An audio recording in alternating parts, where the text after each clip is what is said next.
Then I also had 9 years in the Rhodesian Special Forces.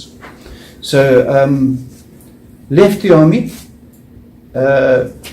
but 4 years later became a believing Christian. Nottingham में army base में leader buildup training का एक रोजा programme शानदार तरीके के साथ इख्तिताम पजीर हुआ, जिसमें कश्मीरी पाकिस्तानी कम्युनिटी के लीडरान ने शिरकत की। मजहबी scholar doctor Musharraf Hussain, doctor Amjad Aziz, community के सियासी लीडर, समाजी रहनुमा, मशहूर बिजनेसमैन चौधरी हबीब अली और चौधरी जावेद इकबाल ने भी इस ट्रेनिंग सेशन में खसूसी शिरकत की। इस प्रोग्राम में खवातीन ने भी शिरकत की। लीडरशिप की ट्रेनिंग के हवाले से भरपूर ब्रीफिंग दी गई। आए हुए मेहमानों ने कहा, ये कम्युनिटी के रहनुमाओं के लिए बहुत अच्छी बात है कि ये प्रोग्राम बरतानवी आर्मी के मातहत किया जा रहा है। इस किस्म के तरबियती कैंप्स की बहुत सख्त जरूरत है। हमें बेसिक चीजों का इल्म होना चाहिए जिन्हें हमारे लोग नहीं जानते। ये ट्रेनिंग सेशन करके महसूस होता है कि हम अपनी कम्युनिटी के लोगों को बेहतर से बेहतरीन तरीके से गाइड कर सकेंगे। कम्युनिटी लीडर चौधरी हबीब अली ने कहा कि मुझे बहुत खुशी हुई है कि मैं इस ट्रेनिंग सेशन का हिस्सा बना। डॉक्टर अमजद अजीज ने कहा, जब हम इमाम खतीब को अपने दारुल उलूम में पढ़ाते हैं तो कुछ बुनियादी चीजें हम छोड़ देते हैं। आज का दिन इन लोगों के लिए बड़ा बेहतरीन था।